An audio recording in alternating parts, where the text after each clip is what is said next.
You are listening to History Man, a project of ekbarnes.com, where we walk in the footsteps of heroes and proclaim freedom reigns. On today's episode, we revisit one of our first interviews with Dr. Trey Dunaway and his work with the Camden, South Carolina Battlefield Preserve. Dr. Dunaway has been associated with the Camden, South Carolina Revolutionary Work for over a decade and is a founder of the Southern Campaign 1780 organization. You can find them and their events on the web at southerncampaign1780.org or their Facebook page, Southern Campaign 1780. Their annual reenactment of the Battle of Camden, complete with reenactors from the British and Patriot side, is a nationally recognized event. Their Liberty Live program incorporates standards-based education programs for school-age children and youth. We are sure you will enjoy your time with Dr. Dunaway as much as we did. Today, we are featuring Trey Dunaway, the Natural Resources Director at the Camden Battlefield and Longleaf Pine Preserve. Welcome, Trey. Thanks, Eric. Happy to be here with you. Man, I am so excited about being at the historic Camden and talking to all the historians here. You have a special place here, from what I gather. Everyone I have talked to has mentioned Trey Dunaway as the man that is in the know. Tell me exactly what you do around here that's caused everybody to be excited about you being here. Well, I've been associated with Historic Camden for, it's probably over 10 years now. I came on as a board member, and our board chairman resigned because he went off to a military campaign, and I had the distinction of being shoved the chairmanship, and so I was chairman of Historic Camden for a number of years. And when I finally did roll off, one of the last things I secured the battlefield as something that Historic Camden would become steward of. And the new administration asked me to step in and just manage the battlefield because I was available, and it gave me a fair degree of autonomy, and it was something that was near and dear to my heart, and that's what I did. So 20 years ago, and it may have been less than that, the Camden Battlefield, which is located about 7 miles north of Camden, is that correct? About 8.5 miles off of Flat Rock Road. 8.5 miles up on Flat Rock Road. About 20 years ago, when I went and toured that battlefield, it was nothing more than about an acre of land, and it had it was just kind of a waypoint for travelers that were coming through there and just parking for a while, and it really, other than the monument, there was no real understanding of the significance there to the community. Tell me what has happened since then. Well, it's important to realize that through the efforts of the Daughters of the American Revolution at the turn of the 20th century, they preserved about 1 acre, and that expanded to 5 acres. And that is part of the core. That is where you would pull off the road and see the monuments. And then the Palmetto Conservation Fund ended up acquiring 476 acres of surrounding land. So today it is 476 acres total of the core of the battlefield. Unfortunately, it just was like any other South Carolina woods. It's completely overgrown. You couldn't see more than 20 feet into the woods. It was not the longleaf forest that was once there in the 1780s at the time of the battle. And what we've done is we've come up with a master plan to try to get it back to the 1780s version of longleaf pine forest. So describe for our listeners what a longleaf pine forest looks like. Well, you don't see them very much anymore because they really hardly exist. In the 18th century, 90 million acres of the southeast, and that goes from eastern Virginia to East Texas, was composed primarily of longleaf pine as the dominant species or the codominant species. Longleaf pine forests were vast, unlimited, never would run out of wood to cut, they thought. Well, that's not exactly what happened. Longleaf pine is the sturdiest southern pine. It is relatively slow growing from a commercial standpoint, therefore it is not commercially farmed as much. But these immense acreages were just slowly converted into farmland and into, today, commercial tree farms, which do not include longleaf. So we went from 90 million acres to about 3 million acres. There's a lot of effort in the conservation industry to try to get these restored, to put the longleaf back into its original homeland. And we're part of that too. Even before we acquired the property, I talked with the Longleaf Alliance, which is a wonderful organization that specifically proposes restoration of longleaf forests and the ecosystems that go with them. You know, when we talk about the longleaf forest, well, we're talking about the trees, but it's really the ecosystem. When you look at the ecosystem of a longleaf pine forest, you have more diversity, second only to that of rainforests, than any other ecosystem in the world. Now, this is plant diversity, but all of that has faded. There is harvesting for wood and wood products. The longleaf pine is very sturdy, it is wind resistant, it is rot resistant, and it is bug resistant. So it makes a great building timber. It also was used in the naval stores and the turpentine industry. So over the years, especially with the advent of railroad, when massive harvesting would take place, it's really shrunk down to only 3 million acres out of that 90 million acres today.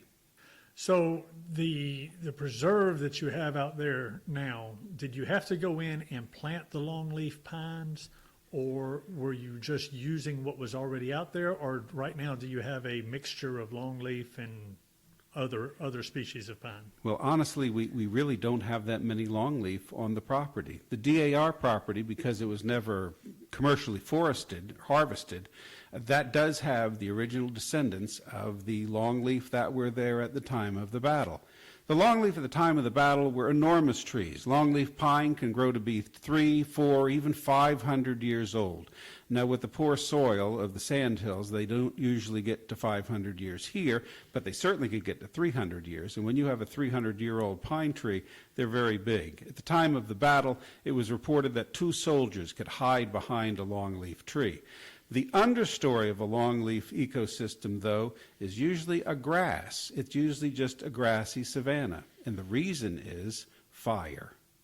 Longleaf are not fire dependent, but they are fire tolerant. And because the longleaf pine tree is fire tolerant, when naturally occurring fires happened, or if they were set by Native Americans or settlers, it would burn the competing vegetation around the longleaf trees, leaving the long leaves intact and reducing the understory to grasses. That would be the first secession phase of any forest, is a grassy savanna.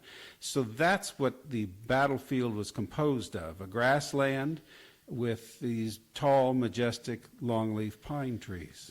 Today, because of fire suppression, and the fact that we don't have fires on a regular basis in the southeast, you see the ingrowth of deciduous trees. Deciduous trees cause shade. Shade eliminates grasses, just for the same reason you can't grow grass well under a shade tree on your lawn. They don't grow that well in the wild.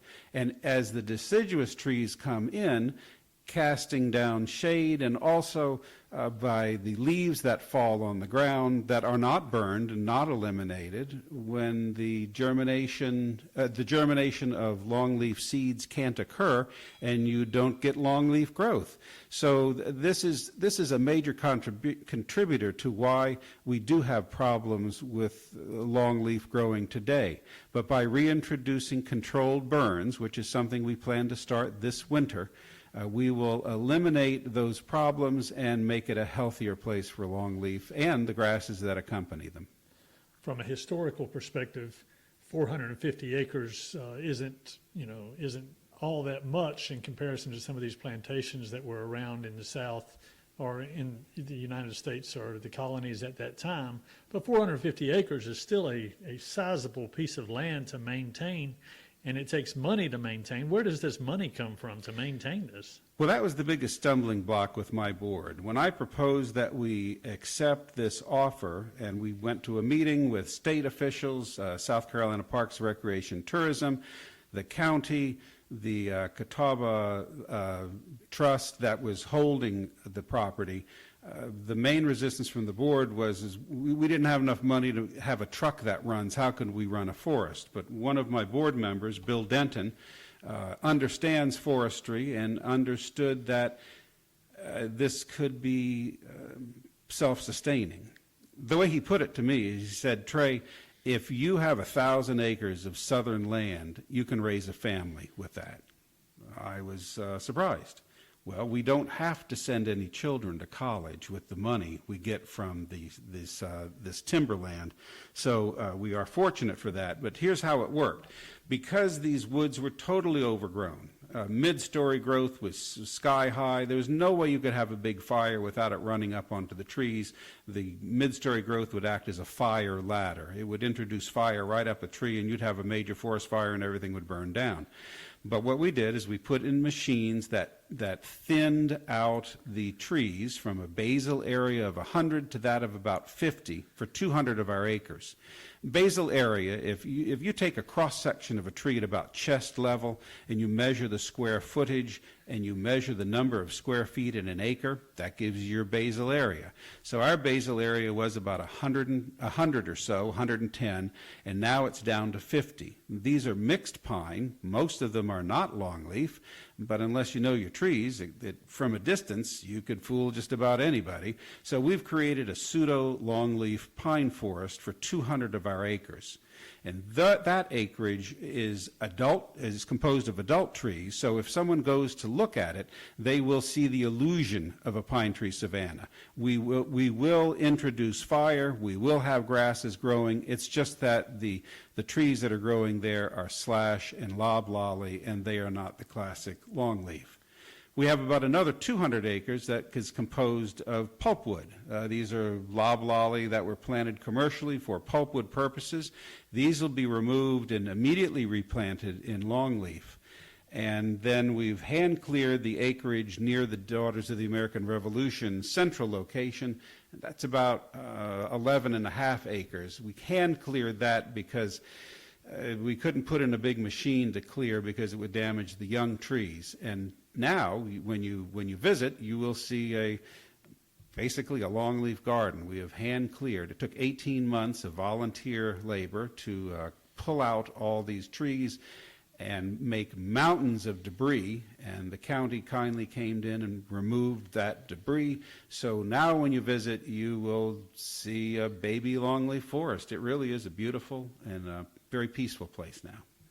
It was nice to see when I went out there when you did a tour of the battlefield here recently. So you talked about talking to the state and tourism and that sort of thing. Tell us a little bit about the Liberty Trail. Well, we've actually got the Liberty Trail and our local trails. The Liberty Trail is a collection of 18th century Revolutionary War sites, and we are the heart of the Liberty Trail for our region of the Liberty Trail formation. How far does that region for your region? It stretches from the coast to the upstate. And I believe there are 3 different sets of trails. So we're an element on the Liberty Trail, but now we have our own trails at the battlefield. And I usually say in public, yes, we have 8.5 miles of hiking trails available. Well, when we designed the ideas to support the battlefield, we had to come up with something that did 3 things. From a historian's perspective and historic Camden's perspective, our interest in this 476 acres is history, specifically military history, and then it's natural resources, the longleaf pine ecosystem that's vanishing, and we're going to try to restore that, and then recreational purposes. Well, that's our perspective of it. But the public's perspective of it is recreation, recreation, recreation. It's great to have those cool trees, and oh yeah, there's some history involved here too. So we are cognizant of the fact that we have to do 3 different type of mapping, overlays if you would. We have a history overlay, we have longleaf ecosystem restoration overlay, and then we have recreational overlays. So when you put the recreational overlays, you'll see that we have 8.5 miles of trail. which are also 8.5 miles of fire break, because that's what we need in order to do the trees correctly. Right. And also, those trails happen to parallel historical lines so people can enjoy the history too. So every time we do anything at the battlefield, we are thinking in terms of recreation, history, and natural resources. Very good. So we talked about it was about 8.5 miles from historic Camden. How do you work it out that they're coming here to historic Camden and then you're directing them to the battlefield? Well, honestly, I'm not involved in the details of that plan. We are working on a new visitor center here in Kershaw County that will be adjacent to historic Camden. When we first developed this idea, when I was still chairman of the board, we talked about the bookend concept, where we have the bookends of historic Camden as the first bookend, and then we have the other bookend on the other end of the books, which would be at the battlefield. And in between, you have the Camden experience. So from a package perspective, we are the alpha and the omega. The alpha is the main campus of historic Camden, and the omega is the battlefield. And that's part of the challenges of today's historic Camden board and the planners of the visitor center to figure out a cohesive way to get people to enjoy the entire Camden experience along with the bookends of historic Camden and that of the battlefield. Well, for our listeners, tell us a little bit about Camden then. I'd rather approach it from a historic perspective, because you can find lots of appealing things about any southern small town. Sure. But now this one, in particular, this was the economic center of the backcountry of the 18th century of both North and South Carolina. Camden was incredibly important from an economic perspective. Therefore, it became a strategic location, and that's why after Cornwallis finally conquered Charleston, the first place he marched to was Camden, and that was to secure this as a garrison for all the activities in the state. They had a number of outposts, like at 96 or in Orangeburg or various places, but Camden was really the heart of the garrison. So from a strategic standpoint of the Revolutionary War, Camden was very important. But if you go back in time even before that, you'll find Cofita-Checchi, which was a Native American settlement that dates back thousands of years, and it also is centered in Camden. And you say, well, why Camden? Well, because Camden was on the superhighway of the 18th, the 17th, the 16th, the 15th, the 14th centuries. You say, well, what's the superhighway? That would be a river. The Watery River, the fall line, is not far from Camden. So when people came up as far as they could paddle, sail, pull, however they got up the river, they would stop here, and that's why Camden was of strategic importance to Cofita-Checchi in an ancient Native American civilization, as well as in the Revolutionary War. What do you want them to take away from the battlefield? There are a couple of things that we're trying to achieve at the battlefield. First, we have converted 200 acres into our pseudo-longleaf savanna. So when you go today and you look out at this 200 acres, this is 200 acres that you can see through for 600 yards. Now tell me what forest in South Carolina you can see through 600 yards. It doesn't exist. So this is a fairly unique landscape. The landscape allows you to see the terrain. Now the terrain has been covered up by thick woods, just like you see anywhere in South Carolina. Thick woods, completely overgrown, can't see, and now you can see where a hill is, or where a rise is, or a ridge is. And this allows you to visualize where that battle actually took place. We've got another area that we're working on, not so much for this year, but for next year. Next year is the 240th anniversary of the Battle of Camden. And we do an annual fall Revolutionary War reenactment on the main campus of historic Camden, which is right off of Interstate 20. Now, the battlefield, again, is 8.5 miles north.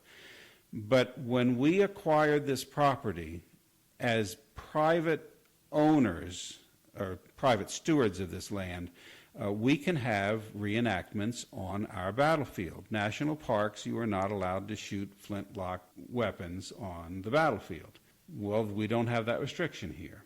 So we have 21 acres of longleaf that were planted by the Palmetto Conservation Fund, because part of the job of stewards is to put the longleaf back onto the forest. However, it was never really highly maintained, so it also was overgrown. So what we have done is we have put in through some mechanical thinning, we have thinned out all the overburden, and we have piles of drying twigs and small trees now. We are going in the next few months, and we will have all of this chipped, so the organic value of the wood stays on the soil, and we will have the ground prepared so we can actually have reenactments in that 21 acres. That is on the actual battle lines. This is very exciting to a reenactor. It's exciting to me, because we do know where the battle lines were, and these will be designated. We haven't done it yet, but it will be designated, so you will have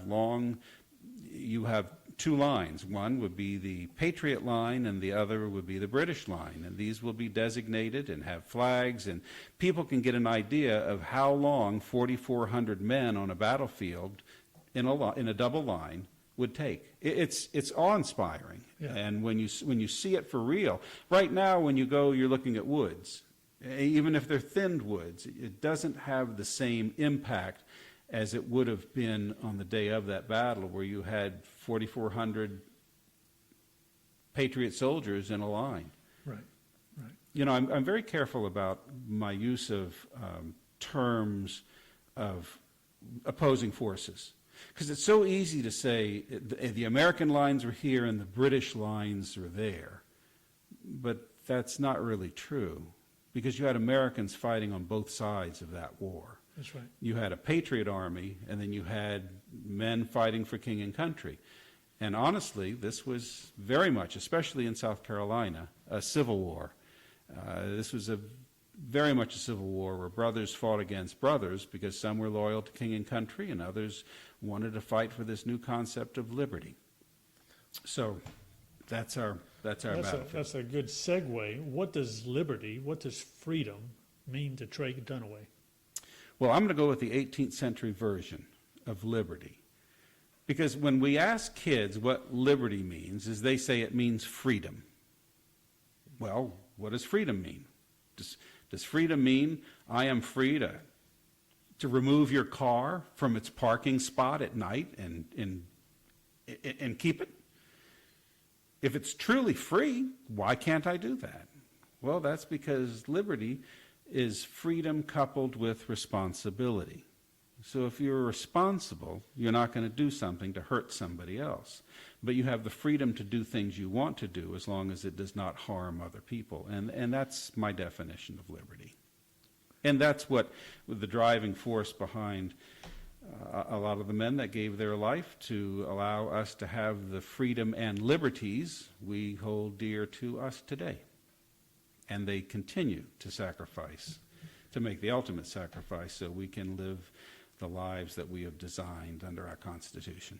Trey, thank you so much for speaking with me today. I hope our listeners get a sense for how exciting it is to be a part of Camden these days, and the things that are going on around here with the Liberty Trail, with the Pine Tree Preserve, with Historic Camden, the upcoming Visitor Center, and all the volunteers that have helped to put this together. Thank you so much. Thank you, Eric.